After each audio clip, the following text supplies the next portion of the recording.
Penny. Yes, I'm starting it right now. Awesome. Hello, dear sisters. I'm so grateful to be here with all of you and to be here with my longtime friend and colleague and co-leader, Mandisa Amber Wood, who's in studio with me today to spend a little bit of time with us. So I'm just grateful to see you. Every time I come here and see you, I'm just like, oh, there you are, there you are. It just feels so wonderful to be in your presence. And I invited Mandisa to be with us because she's one of my teachers, and I wanted to share her with all of you. And what year did we meet? I always think of Paloma. Yeah. She's 17. So Paloma is my daughter. She's 17 now, and you were holding her. So that means 16 years ago. That is how I have to count. That's perfect. Seems crazy. Yeah. Yeah, that's right. Wow. So we met at New College in San Francisco, which was a really alternative college. And I may have a different story than you, so we'll see how this goes. We met at New College, and I didn't end up completing college. So the idea of me teaching at college is kind of revolutionary in and of itself. And I had the good pleasure of meeting these amazing women just in the community. And I don't even remember who it was that said it, but just like, you should just try. I think it was at an art festival, and someone introduced me to Judy Braun, one of our wonderful poet teachers, and you should just try to submit a class. So I worked really hard and got whatever materials I had together. So if you imagine, it's a long time ago, and they said, well, you can come in for one class since you don't have a degree. And so I went in the class, and then in between that, like, I had that moment, which you all have probably heard me talk about, with Lucia Birnbaum, who wrote The Dark Mother. And we had this conversation that was so quick, but just so life-changing, where she said, we were talking about people's experience of the Divine Mother, or the Black Madonna, however you wanted to think about that. And she had a mountaintop experience where, like, the arrival of the presence of the Black Madonna became real in her life. And she was from Sicily, and there was lots of Black Madonnas. But anyway, so she was one of the people who started really writing about having coming from Africa, original mother, right? So she started bringing that out and saying, what a different world this would be if we all recognized that we were from the Dark Mother, right? So I had a mountaintop experience too, like both of us, mountains. And then she said, do you think people can have an experience of her in academia? Will we be able to lead them there? Or are they just going to get totally pissed at the system and the patriarchy and study her, but not really know her? Yeah. And I said, I don't know, but if it's possible, I'm going to try. And so that was the first class I led. We brought in wood panels that are painted pure black, and then you were in that class. Yes. Okay. All right. So for one, I had no idea that was your first class. I don't even know if I've ever known that. My understanding and how it felt was that you had been doing this because we were very comfortable. And so what happened is that we all threatened to drop the master's program if Shiloh wasn't going to always teach in the program. And we went to the administration and said, yes, you have these professors and they're okay, but then there's Shiloh and we'll just leave. And that was very serious. And because up to that point, not to talk too long, but we had been taught that we could include our paintings in our academic work. Actually, we weren't encouraged to. We were encouraged to paint. We weren't encouraged to bring it in. Right. And we knew it was essential, but it wasn't being modeled, right? Mm-hmm. And so you came in and was like, this is how it goes. And it was very seamless. It wasn't this huge ordeal that, many people thought. And that's why we said we need it. And it also helped for me to survive. And I'm still a teacher. Actually, I continue teaching after that time period. And it is still how I survive. I don't feel at home in academia to this day.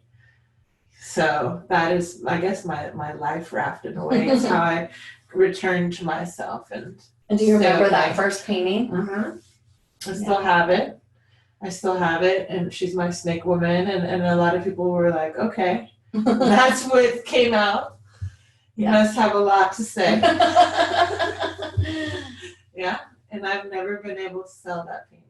Oh my gosh. Well, I remember that so well, of just like the passion that I had in the room and that the students had in their response. I was just like, oh, this is possible, and this is what this feels like, and this is what's available in offering the image of the feminine into academia. I was just like, the feeling, I feel like that whole room was lit up from the heart. The class lasted several weeks, I think, where we would come back each week, and the work that people did was so incredible. And then I started looking at people's projects, like their dissertations and things like this. And since it was women's spirituality, of course, there's images of the different goddesses and different angles. Everyone had these different angles on the feminine. And I was like, why is your painting not on the cover? Like, that was one of those moments for me, like, your interpretation of Kali, or your interpretation, you know, like, it should be your painting on the cover. Right. I remember that feeling. So the class was an awakening of the creativity of a lot of the students. But it really was, for me, like, I really credit those women and that experience with having me understand in a way the gift that I was carrying. Wow. Yeah. Still so young, but like I would say it was the feeling of teaching, like the rising up. And it wouldn't be too long after that I would introduce the vision plan book, because I also discovered that they were teaching this, you know, you're paying, I don't know how much money, it was like $40,000 or $50,000 for this master's program, but like, it was like crazy. But then you would not be taught to how to make that applicable to a job. And it was like, this is like robbery. I don't care if we're talking about the feminine or not. Like, if you can't work after this, like, something's wrong. Yes. You know, I was a lot younger then, but I was still just like crazy passionate. I was like, we have to do something. And we had a show.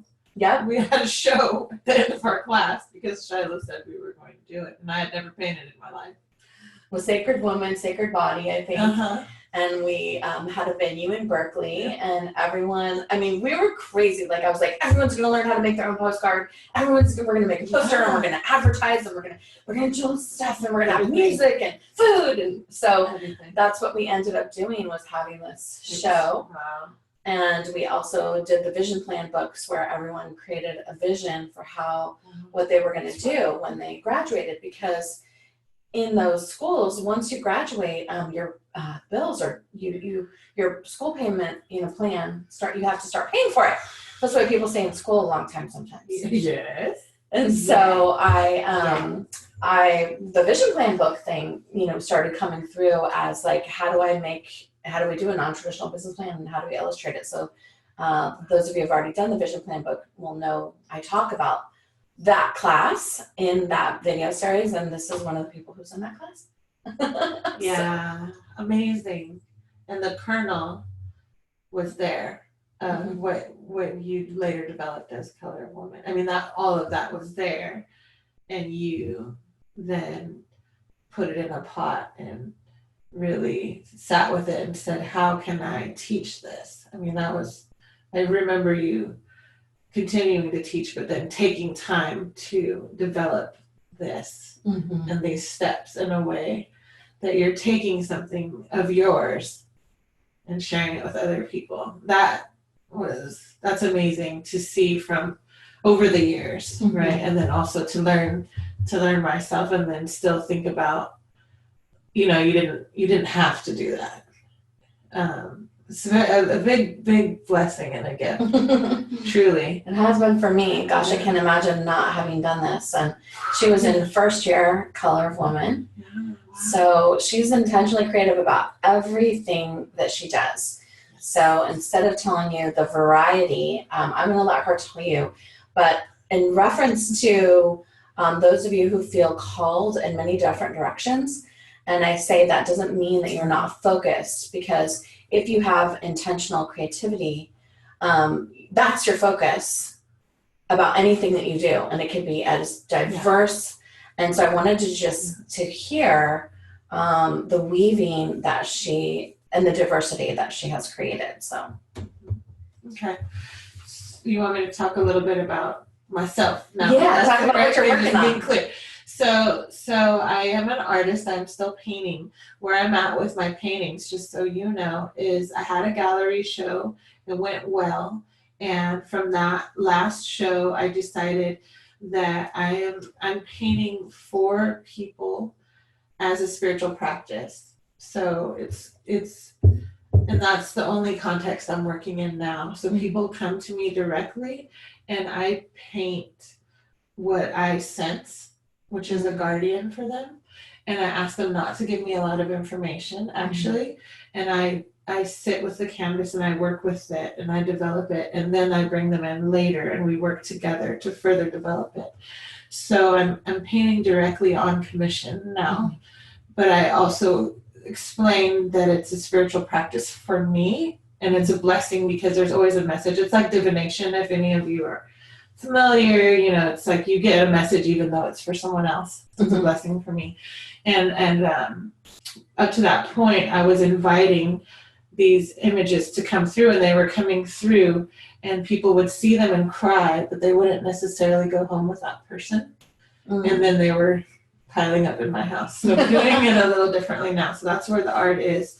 I'm a dancer. I have studied African dance, different dances of the diaspora, so Haitian dance, Brazilian dance. I have blisters on my feet from dancing in Carnival last weekend with my daughter, so I've been dancing in the Bay Area. I teach dance, and I am a priestess of Agayu and indigenous African traditions, so spiritual background, and I am a professor in humanities, so I teach. Professor of humanities. Yes. I don't even know what that is. I know, nobody does. It's what they make you say when they're too scared to say ethnic studies or feminist studies or women's studies. Oh, I got it now. I'm an urban farmer and beekeeper, and studying sustainability education as a PhD right now. So multiple threads. And an accountant.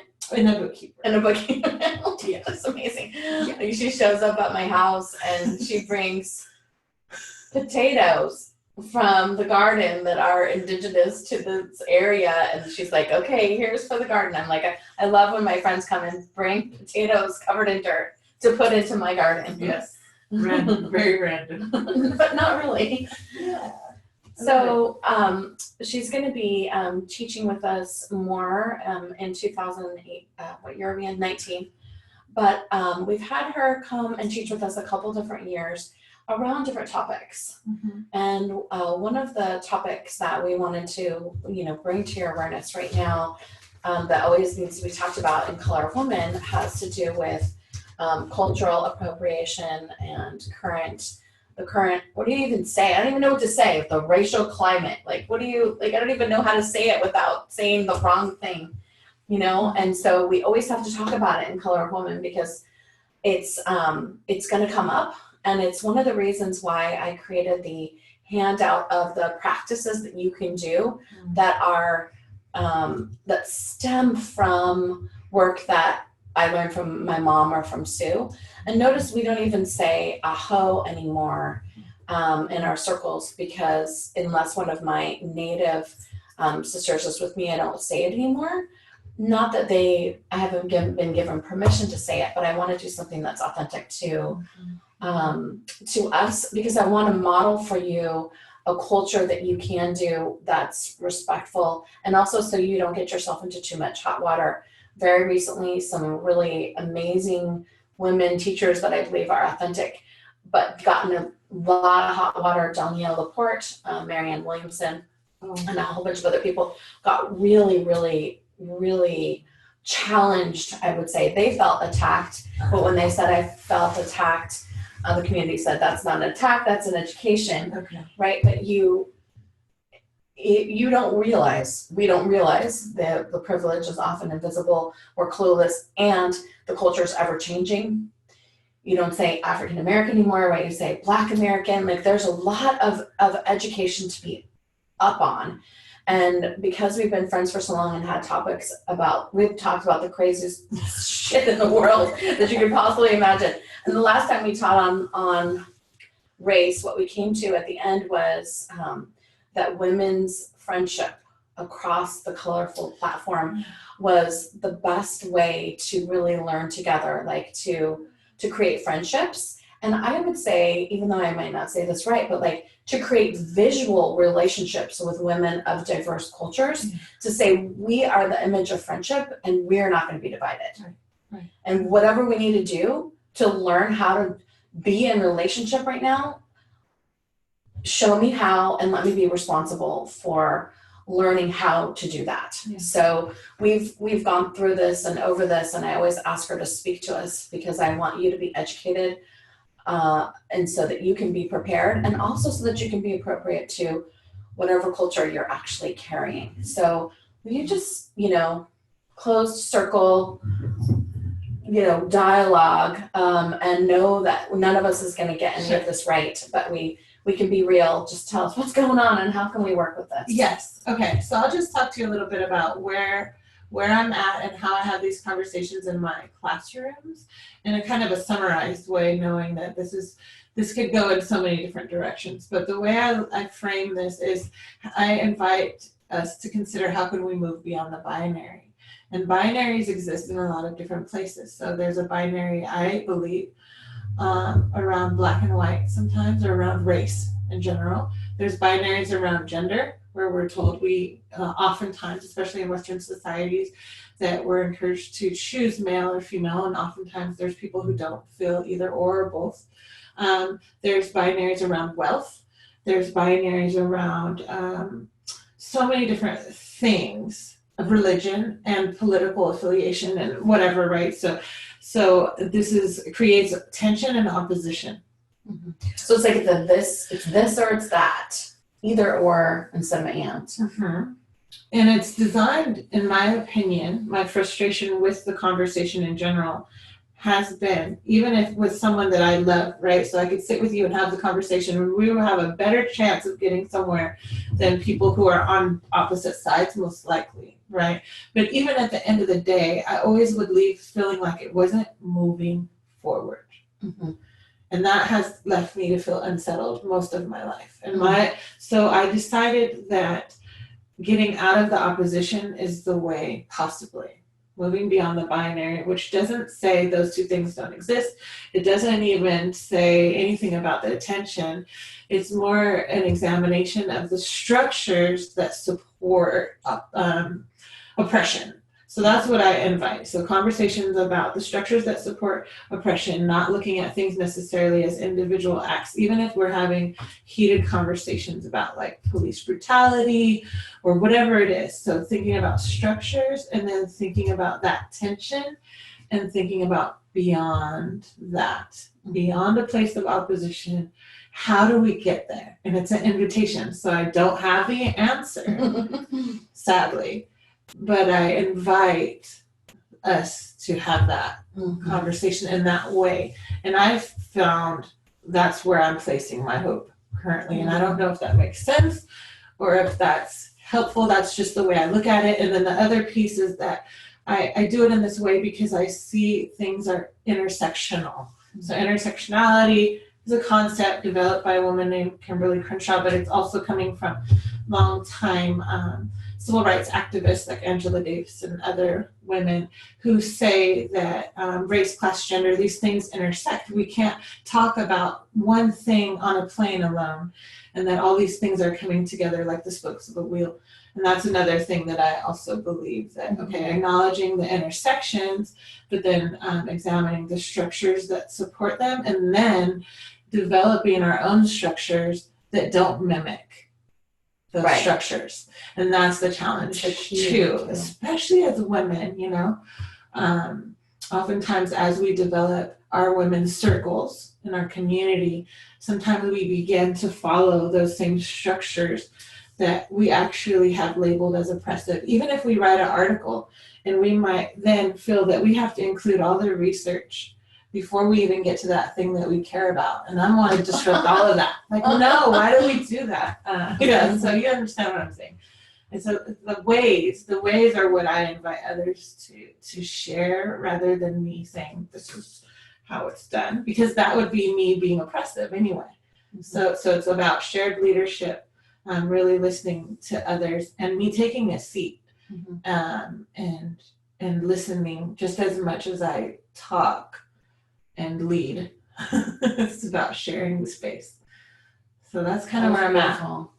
That's good. So in your classes, name your classes again at the college level. Sure. So women's ethnic heritage, Chicana studies. I teach a class called American Mind too, which when they offered it to me, I was like, American Mind. Sounds horrible, but I love it. So we do actually a lot of work about beyond the binary in that particular class. I've taught Intro to Latin American Caribbean Studies, Farm to Table Gardening, just a random assortment of courses, Africana Studies, that type of thing. And each one I do something a little different, but every single class, after the third week, the students lead first. So I've developed this thing where I sit down and they teach before I do, from 3 weeks to the end of class. Nice. I prepare them a little, otherwise it would be hard. And it seems to change the structure. Right, so you're talking about not mimicking the existing structure. So that's just such a beautiful and important point for all of us to really look at. Like, what does that mean to create relationships and circles and classes that are not mimicking, without us knowing anyway, a lot of the oppressive existing structures. And it's difficult sometimes, right? Because we want to go into an oppressive structure like a prison or a hospital or something. And that's one of the things that we navigate when you're going to be an awakened woman is, how do you go into not just abandon all the structures, but actually to go in, offer an alternate structure, but not take on the structure to the point where you get kicked out, which we've also done that. So it's something for you to consider, like how will you in your life and for the people that you're calling, how will you not continue to perpetuate structures that aren't serving? I mean, even in areas like psychotherapy, a lot of our therapist friends are like, wow, I really think that structure is not working anymore. Or our friends who are, we have quite a few doctor graduates in Color of Women who are like, the fact that I only can talk to someone for 20 minutes, like I can't do that anymore. So sometimes we get to a point where we can't actually participate in the structure anymore, and it feels like it's soul hurting for us to, get out or go into private practice of some kind. And so how would you suggest, what the 13 steps is, what they've been learning, although the training has changed, over the years. How would you suggest that they create alternate structure with the way they're setting up their classes? And also, maybe this is a whole other question, but like, how do we cultivate diversity without like, oh, I'm just going to try to get people of color in here so I don't look like I'm being racist, right? Like, not just that, but like actually truly creating diversity. Right. So multiple things. What would I say first? So the first thing I always say is that, this would be something I would say, especially to a community organization or somebody asks me my opinion. My answer is, do you have people of color in leadership positions?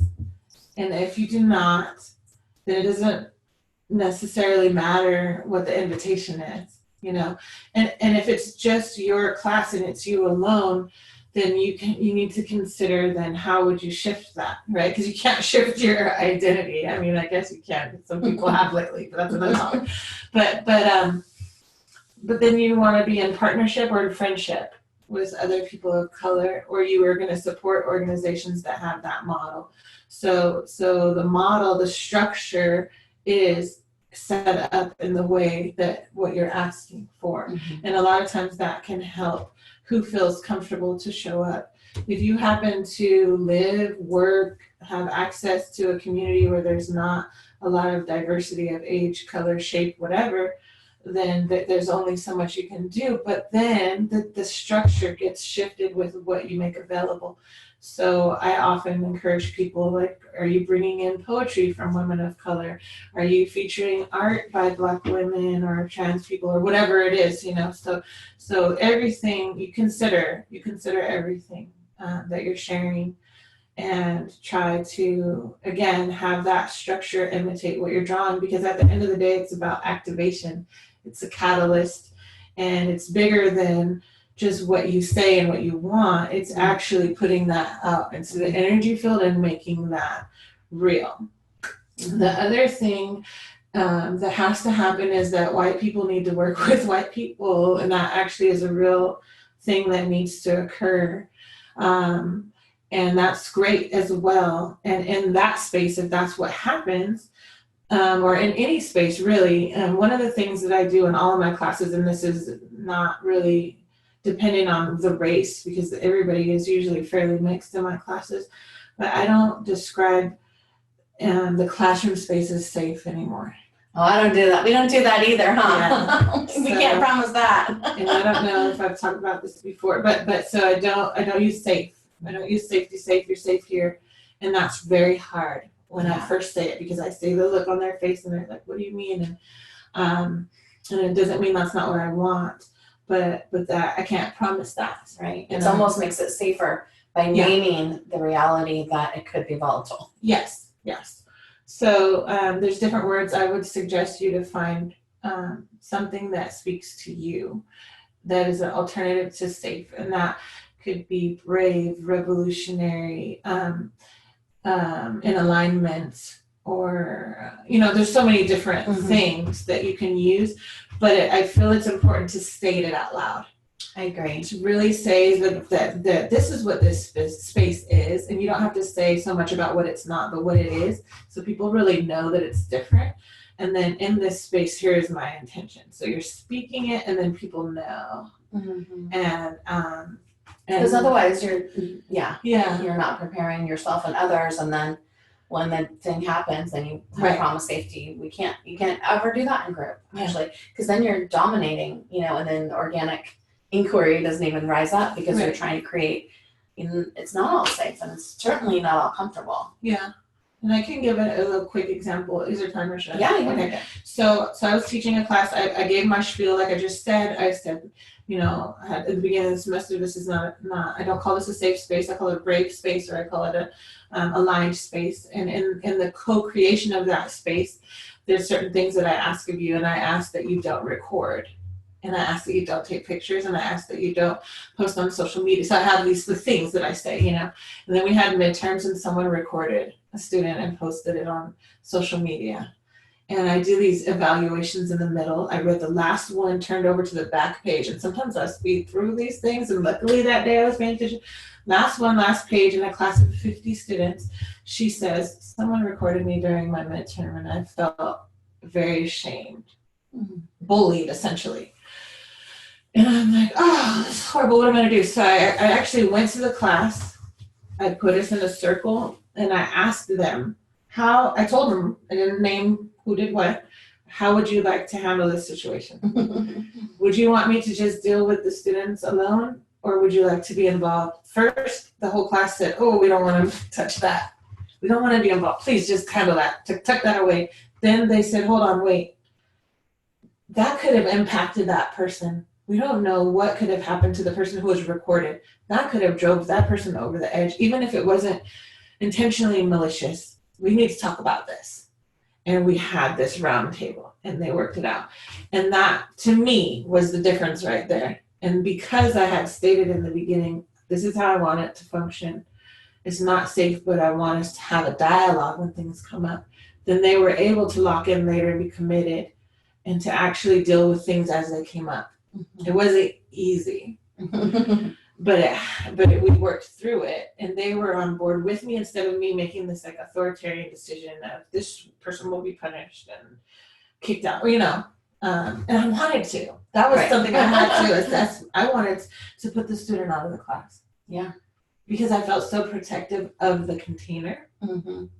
That's something else I think you have to consider. And it's not about rules. I call these agreements. But it's an analysis of the container and your relationship to it. And that's still me being an authority. So if it's a shared space, right. I have to check myself too. Right. And that's hard. Yeah, because the desire is to keep it as safe as you can. And that means that you exert authority instead of create an opportunity. Yeah, that is definitely a really hard place because it could go the other way. It could be, it's like when to leave well enough alone, and it's like when you saw an opportunity for that resolution. Yes. Now, one of the things you started with, you said something like, white people need to work with white people. Tell us about what you mean by Okay, that. so I've attended a few different, community workshops and organizations, and I don't know what I was at. I wish I could remember. But I was at something, and there was someone there that said in Berkeley or Oakland, there's a group for white people who are training other white allies. And I was fascinated by this because I've never heard of this at all. And one thing that I will see, especially I've done a lot of trainings and teachings on white privilege, and what you'll see is very well-intentioned people who are not of color per se, who want to help. Right, very well-meaning, have the desire and the time, and will go to Black Lives Matter or their local organization and say, I'm here, I'm ready to strike, what do I do, where do I sign up? And now they're hearing from people of color, we don't want you here. Right, and then they get shut down. Right, and it's very traumatizing and hurtful. And then they go maybe nowhere, just home. Yeah, and don't then go back into this activist revolutionary stage. So from that occurrence, which again, this is another aspect of the function of racism, discrimination, white supremacy, and white privilege, is this then what people of color do when they take back their power is they shun white people at some point in their healing journey. And I could speak on that because I did that at some point in my life, especially in college. It's about power and about so many other things. So there's a rejection that sometimes you will face if you're a white person, and then you're going to make a determination. Do you give up, or where are you going to reinvest that? So it could either be in your own business, or you can find those groups. And so I found it fascinating that there are groups of people who are saying, you know what, in this group, there's white people here, and we're working on our stuff, and we're addressing white privilege, and we're dedicated to that. I didn't know that existed. I found it fascinating. So that's why I do mention it sometimes. There are things like that. And I don't know, what happens in there, because you wouldn't be allowed in there. Not for me. But for me, at the end of the day, it was touching because I thought, wow, okay, that's, again, something I think that can move us forward. Mm-hmm. I don't think that it should be a requirement that everyone does it or whatever, but I just thought it's certainly an option. And if you're ever faced with the rejection, just know that happens for a reason. And what it is that person who rejects you is on a certain path in their healing journey where they, for whatever reason, feel they need to do that. Mm-hmm. Doesn't mean it's right or helpful. And it seems like it's a cycle too, just like everything else. I would say that like anyone who's waking up to the feminine, for example, has like an all-out patriarch bash cycle. Yeah. Like where you're just like rage against whatever the machine happens to be. I mean, I think that for me, that would have consumed me. Like I was just out of my mind when I really got what was happening with women in the world. Like I just didn't even know how it can exist.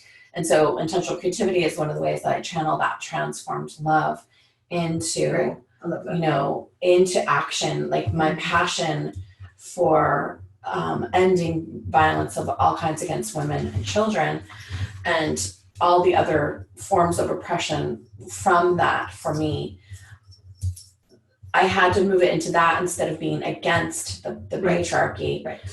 Because that's also just boring. I just don't even want to go over there. Like, so now my new thing is people talk about the patriarchy and I'm like, what are you talking about? I've never heard of that before. Or my new thing is, for those of you who saw my hot mess, I have a new one and it's all about patriarchy. The captain of the football team, all my friends slept with him. So we, get into this whole, you got to make some fun out of it just to get to the bottom of it, because otherwise it's just this taboo, And so I think humor can be a part of it. Yeah. But it's like, I want to talk to you. I don't want to talk against the patriarchy. Like I always say, if I can get through all of Color of Woman, uplifting all of you in the feminine without having to be against anything, but still be powerful, then that's what I'm making an attempt to do. But I sometimes have to catch myself, sure. And I want you to be prepared because you're going to, teachers are some of the demographics of people who are going to be challenged on sexuality, on race, like Yeah. privilege. If you happen to be a successful teacher, you're going to be challenged that you should be giving your work away. If if you position yourself as a teacher, you're going to be called out on all these categories. And so I want you to be as ready as possible in as many of the diverse areas as I can. Right. And that's, like you'll be asked soon whether someone who is on the transgender continuum, who's now presenting as a female, who was a male, well, can they come into your class? So it's, Right. all of these things are gonna come up, and I mostly, because I can't help you solve all of it, I just want to have it's coming, and have some of your, be as ready as you can. I mean, sometimes that's even to say, we've been talking about that in my class. Yeah. And we don't really know how to be appropriate, but we're studying the changes, and here's some of the things that we know that we can do. And so just showing that you've been in a dialogue about it is really important. And then thinking back to Sue for a moment, I was thinking about when my mom was a part of the early women's movement, and everyone was together. So all the sexual orientations of women were together at the beginning, at least where I was. See, language. Just everyone was together. Everyone wasn't together. Where I was, everybody was together. Sure. And Right. then when things got stronger, like you feel like, oh, this is where we're supposed to be going. And I would say in the race conversation, it's getting really strong right now, and it has to do that. So I don't want it not to do that, but that's really uncomfortable. And so what happened in our family is that those who were lovers with other women, didn't want to be with the women who were bi or who were lovers with men anymore. Yeah. So we had, all of a sudden, we had hundreds of women, and then we had pods of 7, and then they weren't talking anymore. And so when I was younger, I felt like this was a total divide and conquer of my, I feel like I still haven't recovered. I feel like everything I do is almost the recovery of that separation. Wow. And then it got even more and more divided. And my mom, who was always a supporter of the Black community, we were all part of that. And then we got pushed out of that. And then my mom married a very Black African man, but who was very high in the school system. Oh, right. So we had this contrast, and we were the poor trailer trash, and we were the trophy. Wow. So we were paraded as this white woman and child. And so we were constantly trying to live up to a standard he was creating for us, but we didn't know. And then all of a sudden I was like, this is so weird. And we moved to this place called Tiburon in California, which is like all white people. And I hated it. And so I actually commuted back to San Francisco, where I was one of 2 white kids in the whole school, so I could be safe. Right. That was unfamiliar. It was unfamiliar. And I knew in my class system, in class, I wasn't at the level of the Tiburon kids, so I was totally bullied. And meanwhile, we were, so this whole thing. And then all of those just. How old were you? My mom met him when I was 8 years old. Ooh.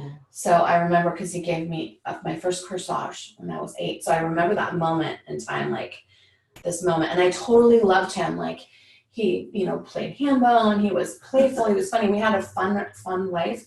But the intensity around being his sign of success, ultimately, my mom said, I am not willing to be that for you. Yeah. I think that's why the whole thing went down, is that we weren't willing to.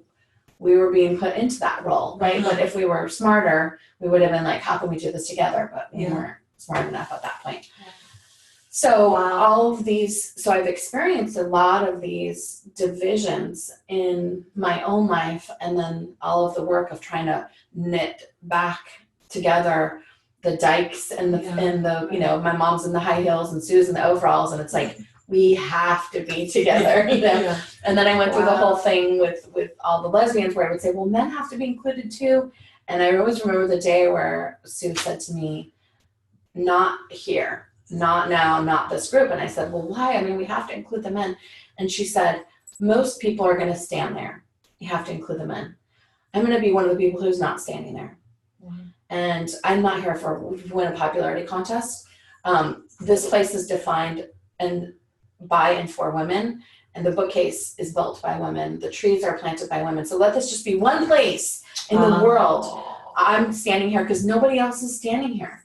And you stand where you need to stand, but I don't need to stand where you need to stand. So she also taught me that it's not about creating also agreement about the sameness of the stand, but actually standing where you stand, but knowing enough to say why you're standing there, right? Because if you can say that well enough to a person, whether that's a person on the transgender, I don't even know if I'm supposed to say transgender continuum anymore. That's what it used to be. If you can just say to them, or to anyone that you're dealing with who's confronting you, right. I don't know how to do this. Yeah.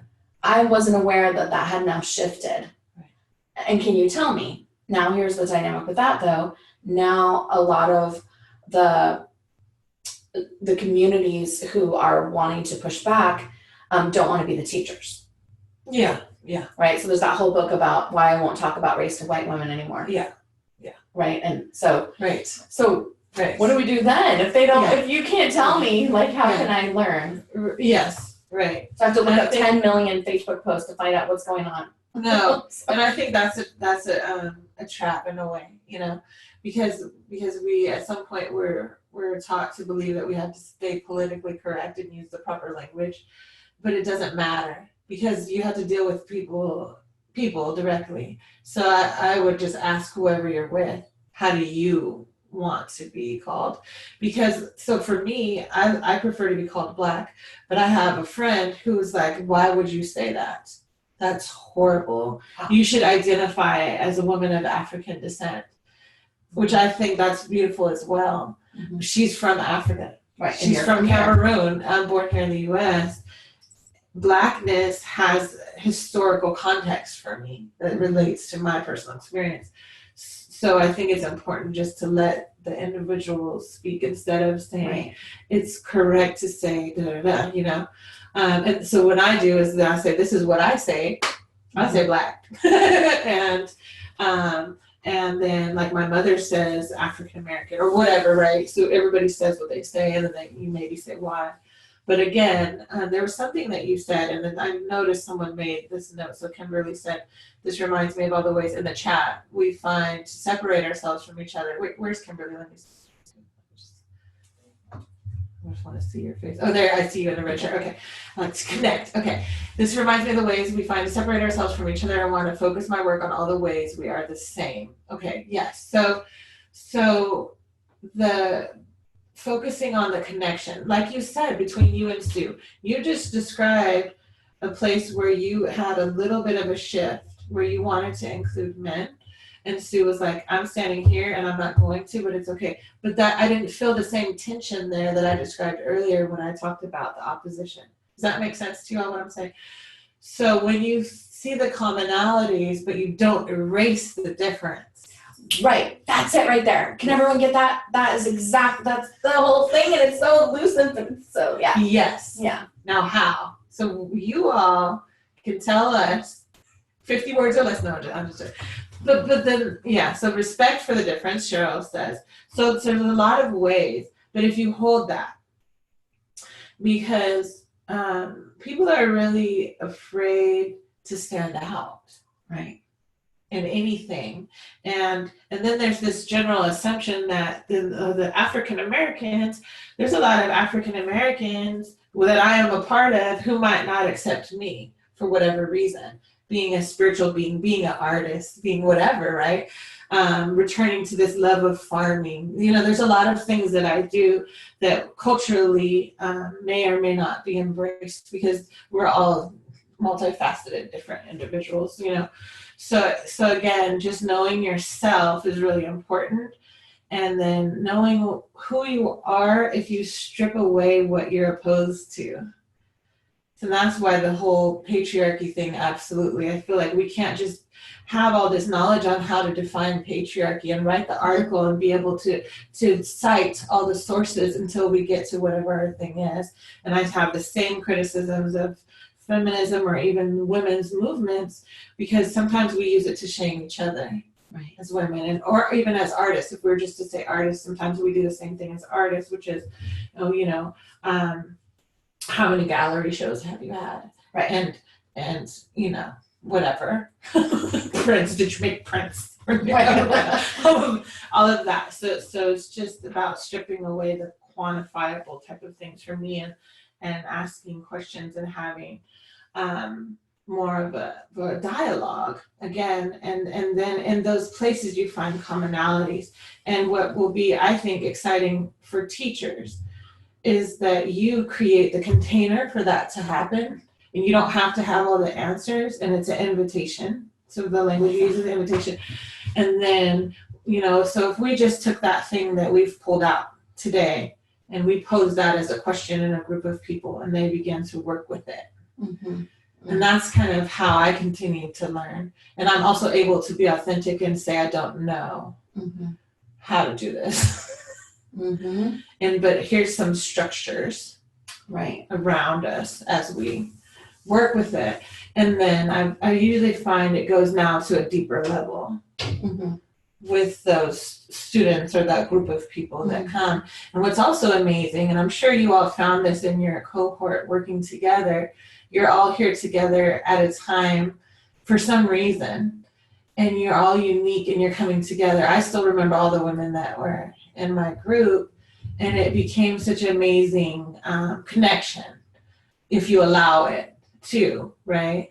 And you're shaped within that, but you'll always remember each other.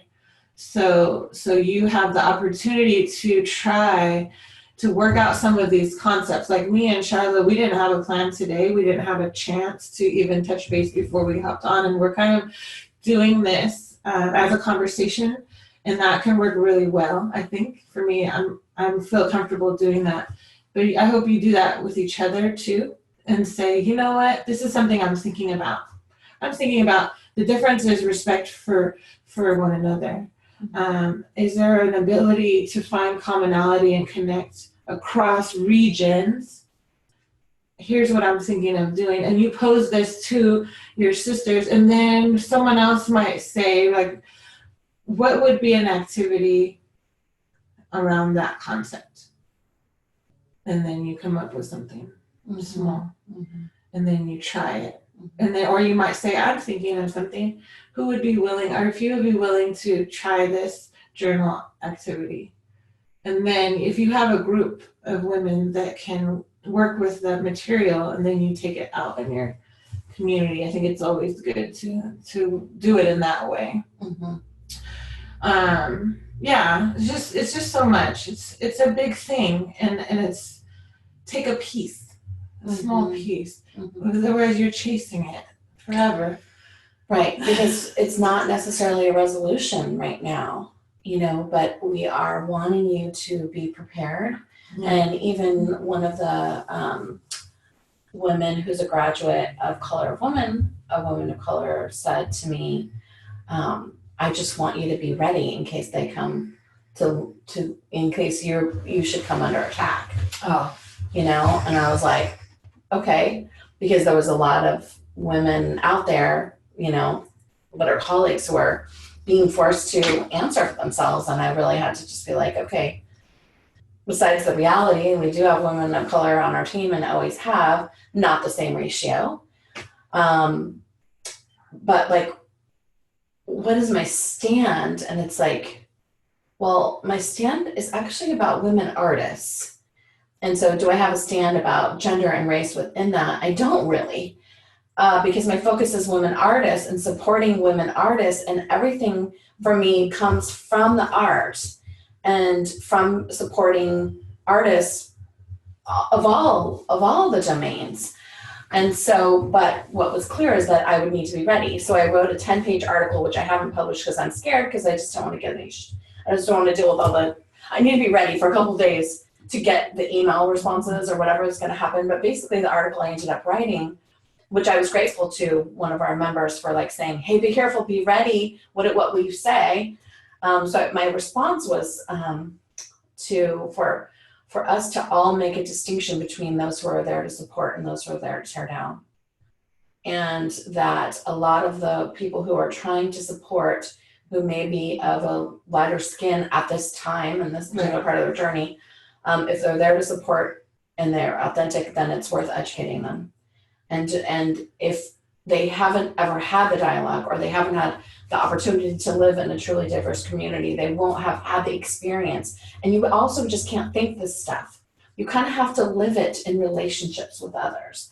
And I think it's worth reaching out, like on all of the, outskirts of all of our towns and countries, there are people of color. They may not be mixing in the way that we, like they are in the Bay Area, but they are there, and you can go find them and find the places to work and to explore and to collaborate and to volunteer and to be really specific about it. And also, I would say, I would love for us to learn to be more transparent about it. Yeah. Like, can you go into the local women's shelter and find the, Mexican woman who works there and say, I want to work with another woman of color to bring creativity, and who else can we get? Where's the woman who's Asian? Like, how can we pull this together? Maybe it's just the one person on that team, but can we just say it? Yeah. I wonder if that's a way of not bypassing, but actually moving beyond the constraint by saying, we're as women, we're gonna make this visual, we're gonna make this intentional, that we're gonna work together and we're gonna learn from each other, and that we're willing to move through the challenges. I doubt most people would ever have had someone be that direct with them like that, right, because we just don't do that. But what if we did? What if we were just really clear? I want to be with you because, would that work, or do you think that would be a problem? It can work, and if it didn't work, it might not be because that person didn't want to. Right. Because as that person makes a decision, guess what? They bring all of history with them, sadly, which says, me, as an Asian woman, I want to do this. What will my sisters think? Right, so you may be. And that's what's hard about, my opinion, when you're a person of color, you rarely make a decision just as yourself as an individual. And as much as we say, we don't want to represent the race, but when you make a decision, sometimes you are anyway. So, oh, right. Yeah. So, no, don't be frustrated, but I want to ask you a question. And I don't know what our timing is, so it's going to be, or make it short. But this is my question to you. What does it feel like in your body when you're under attack? For this particular reason. So if you led a ceremony, or you were about to teach a workshop, and you started in the way that you always do, which you've been called to do, and everything feels like it's going well, you're doing what you do, you came with a pure heart, and all of a sudden, out of nowhere, someone's offended. Mm-hmm. That happens to be a person of color or whatever, and you experience what feels like an attack. What does it feel like? So why don't you just go ahead and enter into the chat for a minute. And yeah, let's open it up to everyone. Yeah. What does it feel like? So I'm putting Shiloh on the spot, but I'm asking all of you. Mm-hmm. And this could be a very fear. It might not, if you've experienced it, maybe you can describe it. And if you haven't, and again, this is an invitation. So if this is too much to even consider, you don't have to share. You feel misunderstood. Okay, what does it feel like? When you're misunderstood, what does it feel like in your body when you're misunderstood? Where do you feel it? Do you feel it in your stomach? Okay. Heated, flushed, heart racing, no air, stomach clenching in my guts. I feel like I'm wrong in my stomach. Rejection. And what does rejection feel like? And I can draw not having air. I can sketch that. So sometimes I even do this as an invitation. You can draw it. What does it look like? What does it feel like? Now, for me, you can't prepare to not be attacked. I'm sorry. And that's the sad thing. You can write a paper, you can publish it, and people respond. I've had people respond to my art by saying, they walked into the gallery and said, she hates white people. I could tell the artist is Black and she hates white people because all of my paintings were brown women that were big. So the absence of whiteness led someone to believe I hated them.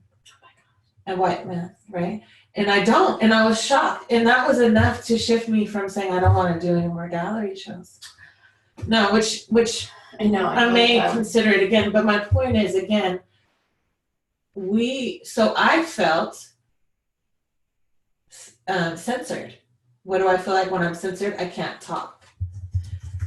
But the same feeling you have in your body from the attack is the same feeling I have when I experience racism. That's the commonality. Mhm. Does that mean I could prepare to not experience that? I don't think so, Right. sadly. Right. But Or prepared to know that it's probably coming your way. Prepared meaning that someone's gonna come. Yeah. But and you may not be able to be prepared, but to almost anticipate that it's gonna come, that's kind of how I think about the critic. Like, she's coming. She's coming. And the smarter and more conscious you get, the more fear she's gonna get for a while until it dissolves into fierce wisdom. But when she comes, instead of being like, oh my gosh, I can't believe I'm so messed up, here she is again, I thought I did all this work, you move into self-attack. Instead of you believe that it's coming and you're sort of like, oh, there you are. Okay, right, I'm ready for you. What happens mentally is that you don't go into the loop again. Right. But the thing I believe, so I thought back for a second. I wrote down under attack, speak to this, be ready. I thought back to myself in college when I would attack white women in the classroom and shut them down and not let them talk, shame them. When would I not do that at that age? If there was a vibration coming from that person, that they were just completely in their self, not trying to prove anything to me, I don't think that I would have attacked them. So what do you think, what position were they holding then? They were trying to side with me. Right, that's where it's also hard. Yeah. So, or they were so much in grief over racism that it pissed me, you know? So the thing is that just be yourself. Right.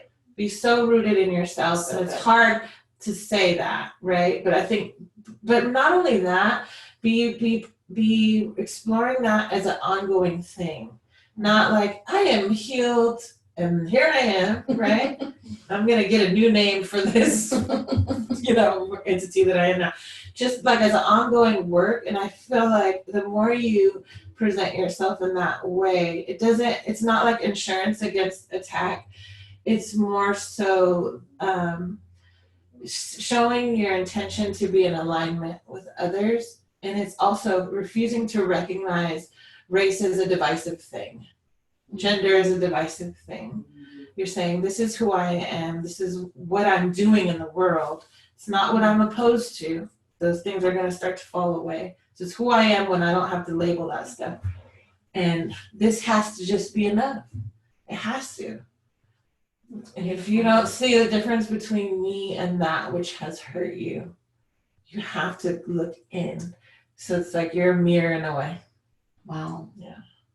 So, okay, you said so many amazing things. I feel like every sentence you said, I could like, oh, what about that? What about that? What about that?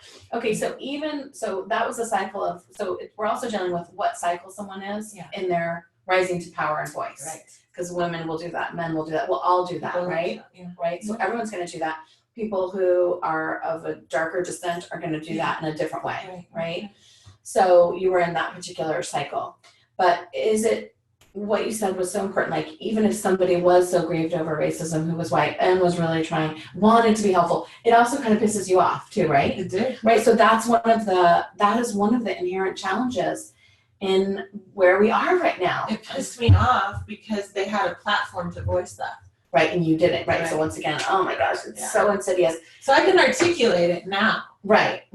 It's after looping around it. Right. But then, no. Right. All I was like, very aggressive. I was very aggressive. I wore boots all the time. Dress the part. Yeah. So, and I think it's also like all these articles that are being written about it, like I'll be like, there's something funny, and I'll scroll down to see, is that a white woman talking about racism, like schooling us, but she's actually, it's interesting because of course we need to be with the people who are going to educate us, but it's really weird when the other light-skinned people are attacking the other light-skinned people and then defending the person of color. I know they're trying to be helpful, but actually, it actually kind of backfires. So it's so brilliant. Because they're afraid of the rejection, so they immerse themselves in the structure. That says the best way to stay safe right now is to show that I'm an ally as much as I can. Oh my gosh. Because I don't want to be rejected because I know I'm not that. Right. So the desire to not be that actually then creates what Sue would call pandering. Yeah. Oh, yes. So when I see, again, you know, so it just so happens for me, I did that when I was 20. That was 20 years ago. I did all of that, and I'm honest about it in the classroom. Mm-hmm. And so when I see women my age publishing a book where essentially what they're doing is shaming white people or shutting them down, I think, okay, they're at a certain place in their journey. They might have a PhD and they publish that title now. That behavior was something I was doing a long time ago, and I moved past it. They may or may not. It would be very hard for someone who's not of color to call a person out on that. Oh, very hard. Because people are very dedicated to that. It's very common right now. It's a fiery time. It's an angry time. It is. I always thought about this particular point, especially in the Bay Area, of if you are light-skinned women and you're a badass, you have a much better chance of fitting in with women of color. Yeah.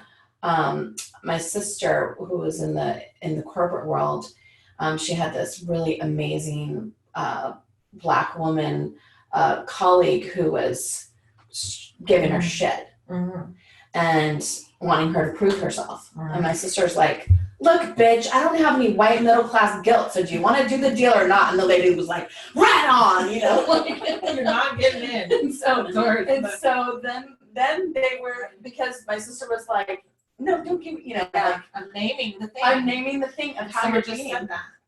Lately, I've been working with the question, what really is being said underneath the words. Yeah. Right. It's not about me personally, but from a collective field. Yeah. Yeah. So sometimes you gotta just be like, I see you. No. Yeah.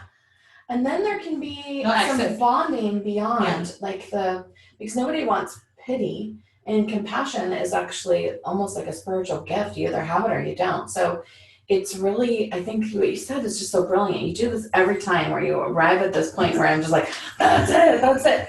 It's like, who are you if you're being your most self? Because someone has a chance to deal with you there. But you have to become yourself. And I think that in Color of Woman, that's one of the great chances that you might have, is to become more of who you are, to take up more of the space of your particular identity. And in those places where I grew up, after I got in some fights and learned, you know, how to not defend myself, but be myself, but be pretty fierce. Yeah. Then I had lots of women of color who were my friends, and they'd be like, you're the only white person who could come over here, you know? Yeah. But I really had to learn it, and it was truly authentic to me. I mean, I actually probably had the opposite, where I was more, which is called exoticism, where I actually feel more comfortable, like, for example, in a Black church. Right. In a white church, I feel crazy. In a Black church, I feel like I'm with the Holy Spirit. Like, that's the only time. And it has to be a whole bunch of Black people. And then I'm like, okay, now this is the feeling. Right. So I would have that exoticism, probably almost like the opposite. And that can get you in trouble too. Well, sure. So it's like, people don't know your background. Right. So they're just looking at you on a surface level. They have no idea this is how you grow up, and in your heart, this is where you're the most comfortable. And they make a lot of assumptions. Well, we also watched The Jerk with Steve Martin, where he says, you mean I'm going to stay this color? And my mom was like, honey, you're going to stay this color. That's you. So I wanted to ask a question about white, right? So I've read some, but not all of the things, about the invention of whiteness. Yes. Okay. Yeah, okay. So I've never felt comfortable saying white or being white, and never checked the white box. I was like, I'm actually Russian and Finnish and Swedish and Irish, and we have indigenous people too, and so I actually am, you know, from the United Kingdom. Right. But it's like, I don't feel white, and we're not white. Right. Like, and so so whiteness is an invention that was largely populated in the United States to separate actually people who were slaving side by side, the poor white European people and the African people who were brought over as slaves. They were working together, and then they created that separation as a divide and conquer, and they developed, you know about this better than I do. How am I doing? Good. They developed white as a category to now this is my picky thing. Who is they? They, other people in power. Yeah, okay. just the people in power, whoever that is, the people behind the structures who, and there's something behind that too. Sure. So because they're part of a systemized structure as well of power that they aren't even aware of all the time. Yes. So then they created the structure and they just gave the lighter skin just a little bit up, not even more money, right? Just an elevated title. Depends on where and when the time period. Yes, essentially. So yes. they made it up and then but they a certain separated type of way, because Right. I mean, it depends on where, because if you look at Mexico, you have this pyramid where you have peninsulares at the top, which was like, this is now with colonization. And that would mean you have blood coming from Spain and they have all these categories. And that's one way that it works. So that was then when you were linking skin color with class. Right. Which is still in India and now, right. And then that type of structure then spreads all over the world. In the United States, same thing, but there was a time period in the United States where every group of immigrants that came kind of in different waves at some point was seen as ethnic, even Irish, right? So how did white people become white? How did whiteness come to be? And that's something that was intentionally created. Right. It was a construct that happened over time. Yeah. And that's rooted in supremacy. It's the idea that light hair, light skin, light eyes are better than dark hair, dark skin, dark eyes. It wasn't something that existed originally. Right. It's a concept that someone came up with. So we have social Darwinism, we have eugenics, and then that just spread. And you could see it spread in different locations. Now, from this intelligent perspective, we could say, okay, so I don't subscribe to that anymore, and it'll just go away. But sadly, it's really deeply embedded in different things. Yeah. And so my story that I say is when my brother was maybe 13 or 14, he said, "Sister, when I go to jail, ... And I thought, what are you talking about? Why do you think you're going to go to jail? Why would you say that? He had already decided as a Black man that was part of his growing up process. And that to me is an example of supremacy, white supremacy. He had internalized a structure and it happened, right? He's fine now. So even if we say, oh, I don't subscribe to that, it's trickled out in so many ways that are now embedded in our system of commerce and our interactions. I had a student write a paper one time and show me a doll that was Black. Same doll was white, but the Black one cost less. Oh God! There's so many disturbing things. Don't make me go on and on. But those little things, those little small things. Right. But even at the level of gender, like the pink razor, the pink tax. I have that as an assignment. I send the students in women's ethnic heritage into the aisle where the play text and the tampons, and they analyze the colors on the box, the font, the language that's used towards women, and then they look at the men's products. I had a male student buy women's body wash and razors and try them both out on himself. And all the women's razors broke right away. Oh my gosh. Right. It cost $4 more. Right. But he was too embarrassed in class to talk about it. I was blown away. So anyway, don't get me started. But it's deeply embedded. So yes, whiteness is a construct that we could easily say, okay, so then we don't subscribe to race as a construct. Right. Can we do that? It's interesting. Well, can you do that as an individual first? To say, I feel like, even though I may still engage in banking and some other things, as a soul, my soul has stepped out of the patriarchy. Yeah. I don't live there anymore. Right. I don't have my being there. I don't vibrate over there. And when I engage with it, I'm fully aware of it. So I have separated out. Mm-hmm. Can I separate out from the construct of whiteness as identified by the people who created it? Right. I think that it's possible, but then we have to talk about color blindness too. And color blindness is when someone says, I don't see color, I just love people. That doesn't work either. No. And it's not about making the same. So if I step out of the construct of whiteness, but then I have to step into my actual nationality. Sure. You got to step into something. Yeah. So yeah, you can't just. That would be my invitation to say again, what would it be? So this is the challenge too, and you'll see lots of conversations about this.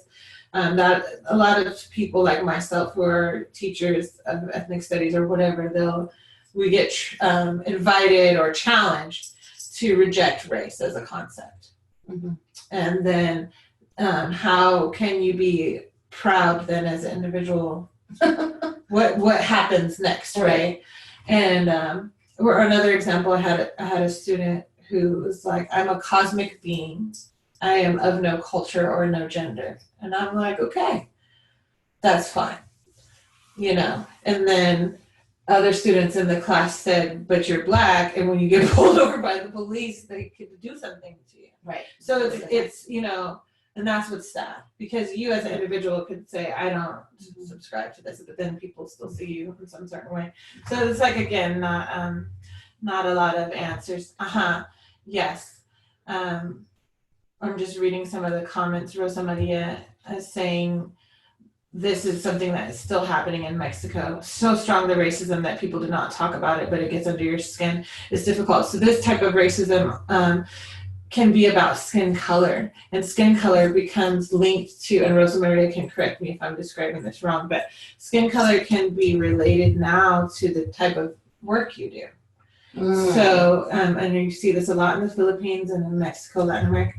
And it could be saying like, okay, so if you're of darker skin, then you work in the fields. Right. It's class. It becomes a class. Yeah. It's so embedded in this type of system. And then, right, so identifying as Creole or identifying proudly as something of some type of mix. When they finally did a census in Mexico where they said, well, let's just see who identifies as Afro-Latino. They had never asked Afro-Mexican, and a whole bunch of people came forward and they were like, whoa, we didn't know. We didn't know you were there. We didn't know you still identify in this way. So it's just like the invitation is, I think, what we need to do. But again, we loop around again. I feel like we got to a point where there's understanding, but then you go in deeper on certain types of concepts, and it can take you away further back. Right. And again, what I keep hearing from you is, I want to show that I'm respectful and I'm serious about this work, and I'm here to work, and a lot of people aren't ready. So I love to hear that. And so then what do you do? What do you do if you're a white person and you're ready to work and you have a community and you want to have a diverse turnout and you want people to show up? What do you do, right? And I still feel like just being yourself and being willing to talk about it and its incompleteness. Oh, that's so beautiful. And saying, this is what I do. And it might be like what you do on a daily basis. Mm-hmm. And then the other piece is, as a woman of color, it's always interesting to me to see how it affects people's heart, because it does. But we don't, not to be rude, but we don't often think about that, because for us, it's a daily thing. So I don't know if any of you have read Unpacking the White Knapsack by Peggy McClintock. It's fairly old. It's from the 80s. But it's like kind of, they use it as a guide for understanding white privilege. And in that, it talks about, people of color usually think about being Black or brown every day. We're reminded. And sometimes with whiteness, it's not the experience you have, right? So, but I think for a lot of teachers and creative people, the plight of the world is something you think of every day, and racism is a part of that. Right. And so that's what I think you can share with people, is that impacts you every day. Right. So to share what really does. What impacts you, what about that? And again, this is where I'm at now. How does it feel? Mm-hmm. What does it really feel like? Because the connection's there. Mm-hmm. If it makes you sick to your stomach, if you're like, I don't feel at home here, I can relate to that. And that's how you connect. And that's where more people were like, I can get with this person. Because at the end of the day, where I feel like we can get to as humans, if we're really to reject race, we need to be able to group together on that. Mm-hmm. Which is, I don't feel at home in a place where someone's killed because of their color of their skin. Right. or doesn't have the same access, Right. you know, or the younger kids I work with, I fear for them. Right. Because I don't know what what is gonna happen in 10 years for you all, you know, or the fact that when I'm teaching, I think about shootings now all the time. Oh my gosh. To the point where I don't want to be in the classroom anymore. Yeah, that's just, yeah. So anyway, lots of things. So Mike, we gotta take a deep breath. All Everybody's thinking. We're just talking. Yeah, and part of it, I mean, this was a teaching call, so we do alternating red thread circles and teaching calls. So part of it is just to be able to say you're in the dialogue and that you're looking at it. You know, I think that's part of it, because that's a first step, is being willing to be in the conversation and to begin to face it for yourself, and to know what some of the basics are of systematized, you know, insidious, systematic gender and race attacks. I mean, it's there's a lot of similar behaviors across the platforms of how women are attacked and how people of color are attacked. Oh yeah. So and having a plan for that, right? So if you get so focused on saying, I need to write something that says I have a plan, that's just took you away from something else you could be doing. And having a plan for an attack that's part of a structure that you don't support, you know, like, we gotta stop doing that. There's no plan for that, because that structure is not even recognized in the energy field that you occupy, you know, so you don't need to plan for that. At the end of the day, as long as you know what it feels like when you have that experience and you can articulate that to others and they can connect to it, you don't have to be worried, because you could say, okay, right now what I'm experiencing with you is I kind of want to throw up, you know, this is not okay. And then you take care of yourself instead of a lot of planning and prevention. are you saying I can't prepare them for this? No, the preparation is just a little, you're going to prepare for something else, I think. I just want them to know that it's coming, you know, because in our guild, Intentional Creativity Guild, you know, somebody who owns horses was told they couldn't call their class horse medicine because that's Native American. And I'm like, okay. So someone was told they can't use mandala, even though they're mandala trained, because it's from India. So it's up. It's up at the level of whether you can use the word horse or mandala. Sure. And so, you know, as a community, I want us to be talking about it. And if you are using the horse, you know, even saying cosmic cowgirl. So, you know, I had to create the whole story of like why I chose cowgirls and how even the Americana comes from my family. And, you know, so it's like, I want to be ready enough with my own information to know why I made the choices that I made and why I was drawn to that particular thing in the first place. And especially if women who are in the community who are of color ask me why Cosmic Cowgirl, and I could be like, hey, cows, you know, are all over the whole world. And did you see the cave painting with the women and the cows? And then they're like, oh, the cow women. Then we've got a communication. But if I'm not ready with that, then there can be a breakdown. And so then there's somewhere where you can go. So for me, just having some of the basic information, like knowing, for example, where you live, knowing what the native people, indigenous people were who lived where you live, just knowing that. And so when we have Circle here, we talk about the coastal Miwoks, and we don't talk about a lot, we just say it. Yeah. You know, so just having some basics, and that might be an interesting thing for us to come up with, even though you can't like plan, but just like here, like if you're going to be respectful of the indigenous conversation, these are the things you might want to know, including what direction you set your altar in, you know, just like knowing your orientation to where you are. So what I'd love to do is We're at 3:22. But I'd love to, Hobby, if we can, just hear. I know we talked this whole time. I really wanted you to have a full experience of this. And we'll give you a chance to talk next time. But I'd love to just hear a word of presence as closing of like, what are you present to? And so, Hobby, maybe you can go around and call on each person, and this will close our circle. And I just want to thank you for engaging with the dialogue. Wasn't that amazing? Like, do you feel like, wow, okay, you know? Everybody's like, woo, woo. Thank you. And yes, the work we are doing is preparation. So, okay, darlings, Hobby, take it away. All right, I'm going to first ask Virginia to share. I believe you might have, there you go. My word is gratitude. Thank you so much for this talk. Thank you. And Sue. Unmute yourself, honey. You need to unmute. I can't do it from here.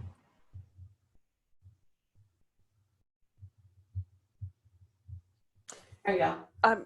I'm really glad to be here. We're glad you're here. And Jamie. I am present to universal love and gratitude. Amanda. You're unmuted. Okay. I'm present to acceptance. Allie. Okay, I am present to my privilege. Thank you. Kimberly. I am present to the fear that still exists in many people's hearts.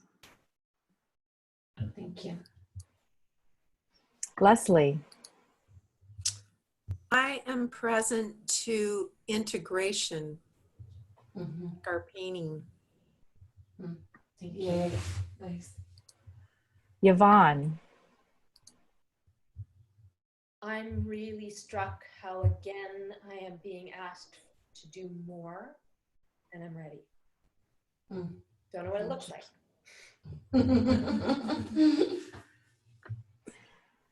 Cynthia. I'm present to, well, my mind is blown, and I'm present to the work I have to do and want to do. Thank you. Deb. Deb says she doesn't have a mic, but she's present to illumination, and thanks for the bravely shining light into scary corners of this complex topic. Thank you, Deb. Christina. I am present to preparing myself, and thank you for this awareness that's being brought to all of our attention. Thank you, Christina. And Christina Keller. I am present to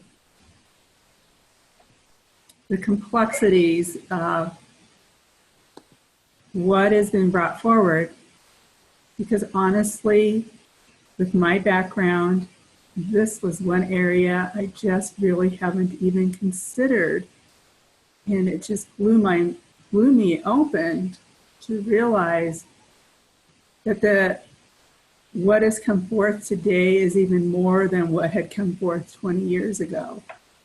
And I really do believe that because the level of consciousness and awareness is arising, that it's opening up the pieces underneath the bigger picture. So we're beginning to see different things coming out into the field that would not have been talked about 20 years ago, 5 years ago even. Thank you, Christina. Made the way.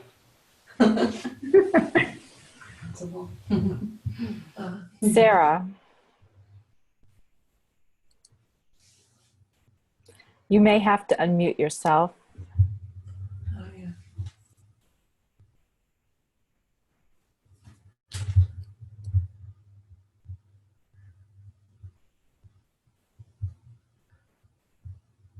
Okay. I'm torn. One word. Just oneness or namaste. Thank you. Words. Thank you. Rosa Maria. Curious about a new space for creation. Susan. Like which one? You. Susan Chen. Rennie. Yeah. I'm present to witnessing both sides.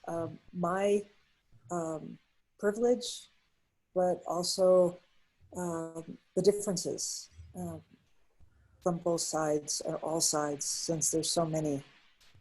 And just being there to witness for each side. Thank you. Janine. I am present to wisdom. Thank you. Sherry. I am present to validation and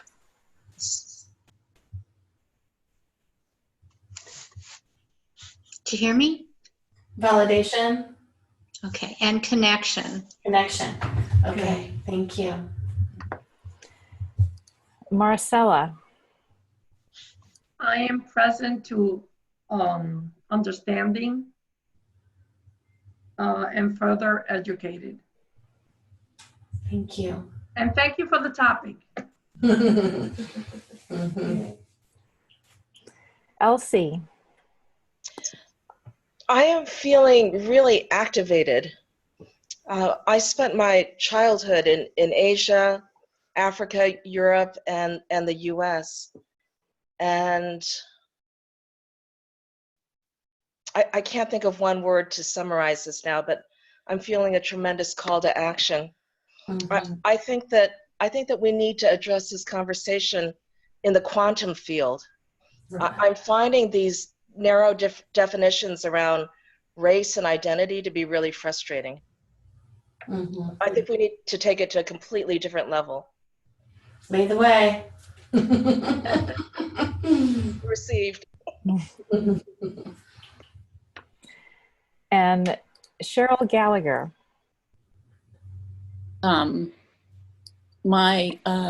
present to courage and compassion.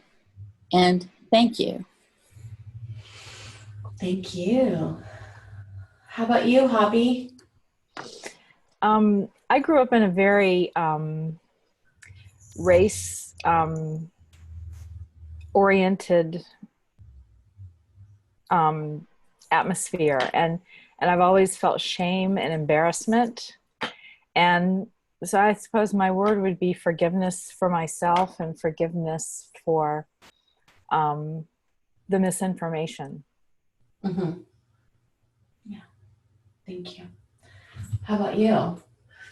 Well, I'm trying to find the right way to describe. Right now, I feel like when you take a balloon and you blow it up and it gets bigger and bigger, and you could keep blowing and it could burst, or you can just let the air come back down.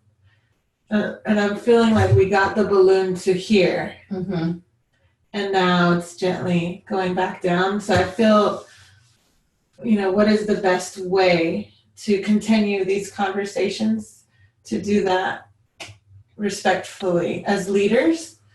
And that's something I hope we all can think about. You find your own symbol for yourself. So yeah, that's where I'm at.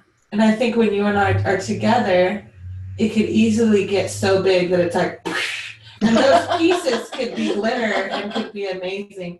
But I'm also wanting to be responsible and respectful for you all who I've never met before and what you're taking as you lead. So I just want to say, really, it's about breath, breathing. Well, they're in the middle of a really intense painting process, so Okay. we're just all juicy in the roots anyway. Okay.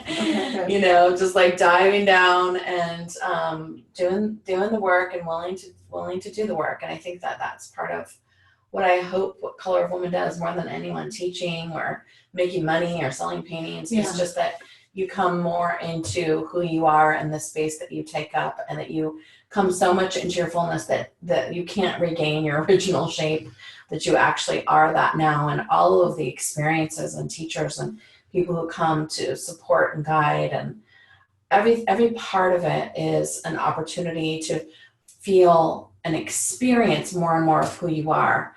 You can't think yourself into being, it's not a meditation. They can only go so far. It isn't just a thought, it isn't a prayer, it isn't just a practice in isolation.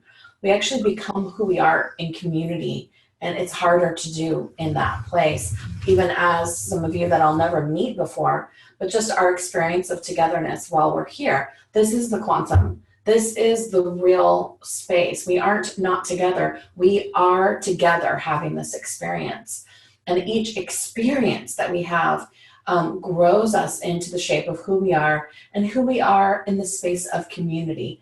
I wish I could hear every one of you tell your own story about this particular topic, of like where you've encountered that. So I'd love for you to just explore that a little bit more. You could also bring a story to the Facebook group if you wanted. You can talk to each other, stories is a huge part of this. Yeah. Being able to bring your own experience into the dialogue. And the weird thing is, until you've spoken your story and been heard, you don't really know your story. It's in the telling. And that's why I can only tell you so much about teaching too, because until you're in the room, you won't know what you know. And so why the paintings are so experiential, and why I want you to get just so into it and willing to let you dive so far down and come back up, is because I want you to experience becoming. This isn't an abstract idea around becoming. You are becoming it in every way that you engage with the painting process, in every way that you engage with the calls, in every way that you engage with the streams, every way that you engage with the media, which is Color of Woman, is an opportunity to be and have an experience of showing up for yourself and for others, and deciding who are you going to be in the circle. And just like we talk about, if this was a council and we were all sitting out, maybe we're having a barbecue at this council at the side of the road on the Vision Quest, we've stopped at a little barbecue joint, we're all sitting around the tables, and the only people who have talked so far are the two of us, and now it's your turn to speak to your story. What would you say? And become aware and present to that dialogue. And when you call your circles, you're going to have the opportunity to, to tell your stories and to refine your stories and find the medicine in each of them. So thank you for showing up for this. I'm super delighted that you were here, and for those who'll be watching later. And thank you, Mandisa, for bringing me potatoes today. Yes, of course. Potatoes for thought. Yes. Thank you, each of you. We hold all of our other sisters in the circle who are not able to join us. We hold everyone in this dialogue. We all discovered ourselves together. Lastly, thank you. Yes, loves. Thank you. Thank you so Thank much. you. Thank you, Awesome. Thank you, everyone. Love to everybody. Bye. Thank you. Love. Thank you all. Gracias. Bye-bye. Gracias, amiga.